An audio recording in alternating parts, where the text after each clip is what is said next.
大晋辽州是大晋108州中面积足可排进前10的大州，但可惜地域大部分处于严寒之地，常年积雪笼罩，故而人口稀少。富裕程度在所有州郡中只能排名中下，而辽州境内的顺江则是次州排名第2的大江，也是少有的几条在汛期不会结冰的江流，故而每年到了此时，无论是贩卖货物的商人还是另有急事的路人，都会沿江坐船顺流而下，这可比什么骑马坐车省事多了。而每隔一段水道，此江都会有大晋的官船沿江巡视。不过尽管如此，客船如此之多，此江如此之长，自然有很多亡命之徒不惜冒杀头灭家的风险，铤而走险打劫过往的船只，故而有一些大些的船只少不了要雇佣一些手脚利索、懂些武艺的镖师驻船保护。王铁枪就是这么一名护船的普通镖师，从其名字上就可看出他自然在枪法上颇有些功夫，但是这些都是次要的，最主要的是他做护船镖师的经验实在太丰富了，从年轻时就开始入行，一干就是20余年，一个从虎头虎脑的青年变成了一个喜怒不形于色的江湖老手。现如今的他稳稳地站在一只大船的船头，单手按着船边的木栏杆，打量着附近过往的船只，脸上目无表情。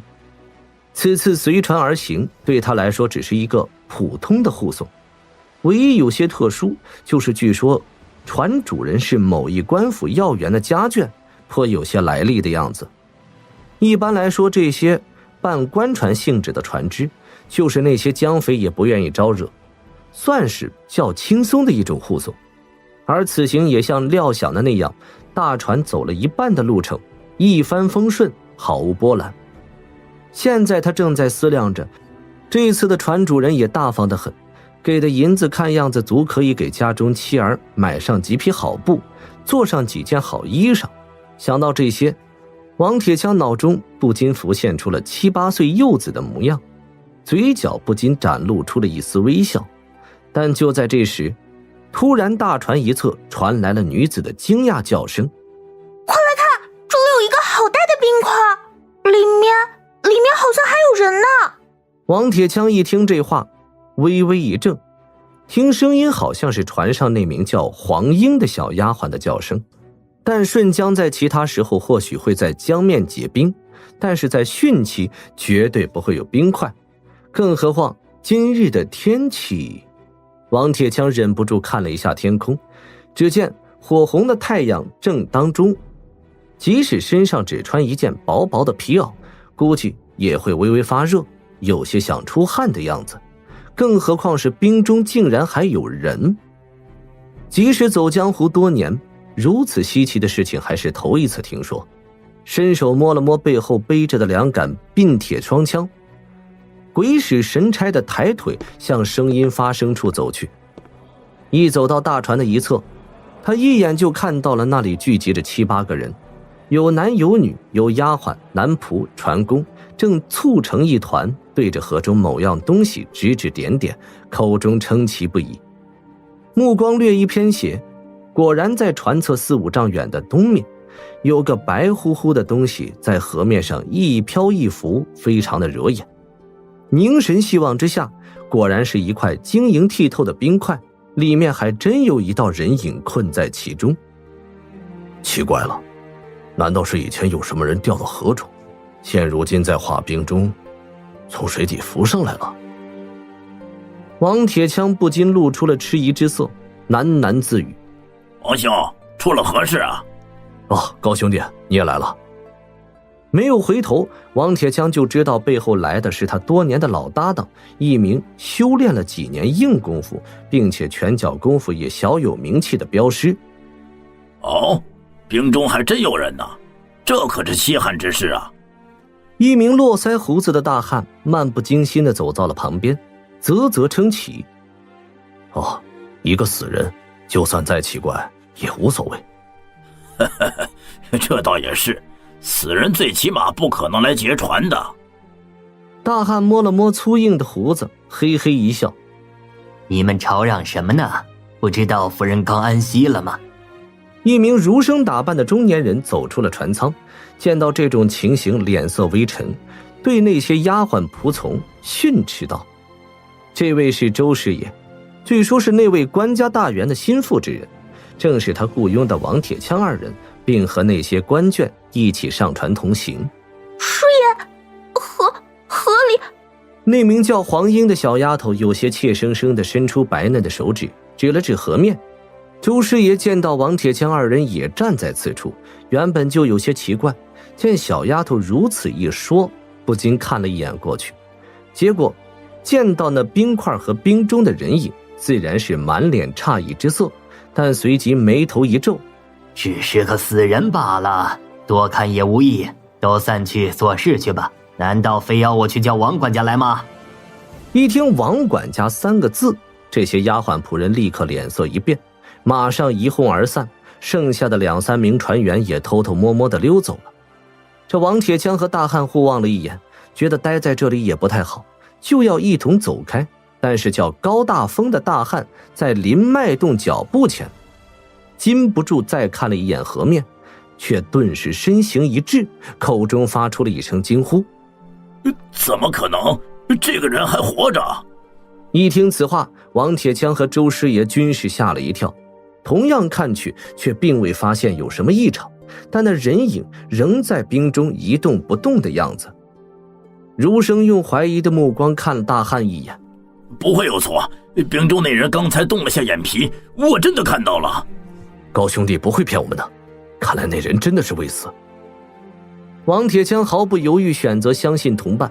周师爷见此有些将信将疑，但是他想了一会儿，还是摇了摇头：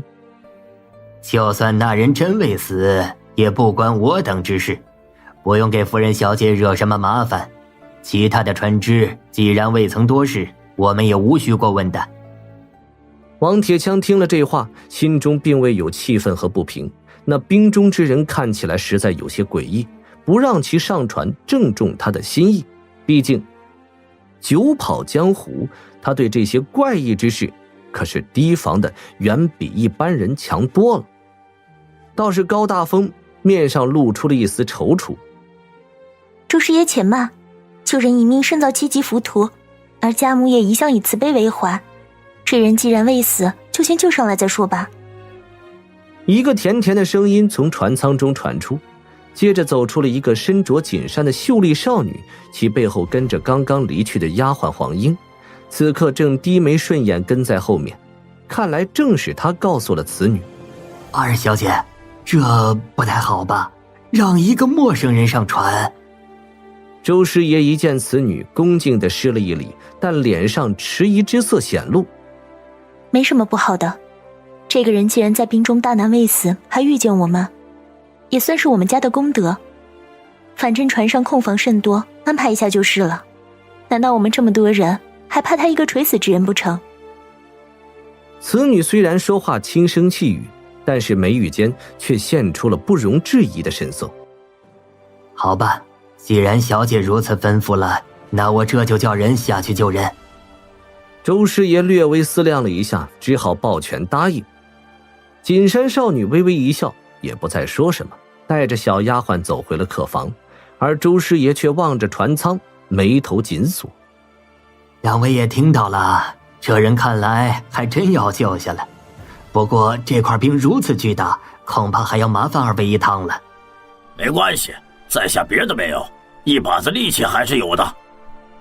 王铁枪却重新打量起巨冰两眼，然后才缓缓地点头，表示没有问题。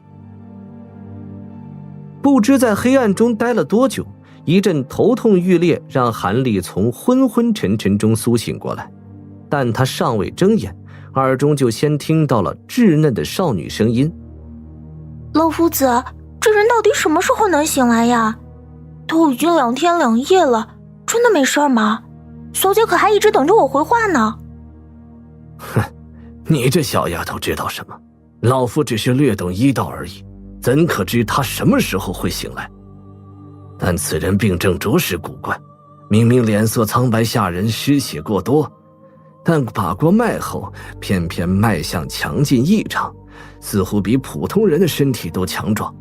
这实在是让老夫百思不解呀。我看呀，是老夫子多半把脉把错了。胡说！以前你们这些人谁有个头疼脑热的，不都是老夫看好的，何曾出过差错？也许这人得的是从未有人见过的怪症，老夫又不是大夫，看不出来有何奇怪的。那老者似乎有些尴尬，但却是硬着头皮说道。听到这里，韩立才感觉到自己正躺在一个舒适之极的床榻上，身下铺着厚厚的褥子，身上盖着光滑的棉被，身体温暖异常。听着这一老一少用大晋的言语交谈，韩立心中稍安，看来他不但被一些凡人给救了，而且终于到了大晋的境内。不过他现在的处境可着实不妙，他在醒来的瞬间就用神识将体内的情况探测了一遍，结果倒吸了一口凉气，满心的发苦。在逃离了天蓝圣女的追踪后，遁出了万里之外，他解封时间就到了，当即跳入河中，采用了大眼神君所教的假死之术，将自己封在了寒冰中，然后任由冰块顺流漂浮，这才躲过了突兀人的追杀。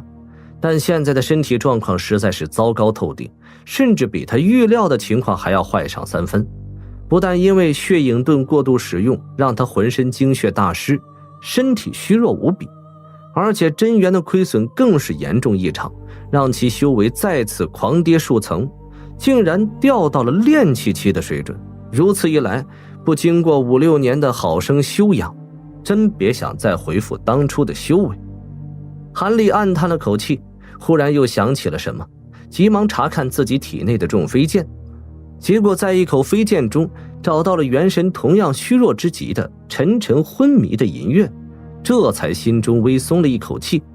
但是第二元婴的未归让他大感头痛，虽然距离相隔太远，无法准确感应到什么，但显然这第二元婴分明并未像他其预料的那样被突兀人仙师所杀，仍然有一丝似断非断的微妙联系，让他知道此元婴仍然存在。但若是无法一定年限召回此元婴，对方一旦独立，对自己的反噬可就预想而知了。唯一让他不慌的是，一旦恢复了原本修为，第二元婴的初期修为绝对不是他的对手，找到对方将其再次收服，对他来说并不是一件多难的事情。心中如此想着，他忽然在神识海中传音了起来：前辈，我在冰中昏迷了多久来到大晋？附近可有什么大晋修士出现？你总算醒了。你在河底漂流了1年多，最后冰上付出的法力耗尽，冰块才自动浮上水面的。不过韩小子，你的情况实在不怎么好啊。大眼神君应了一声，有些懒洋洋地回道：我自己的身体如何不知道情形不妙，但这一次总算是侥幸逃脱，总算是不幸中的大幸，也没有什么可抱怨的了。毕竟在那种情况下，也不是人人都能在元婴后期修仙者手中溜走。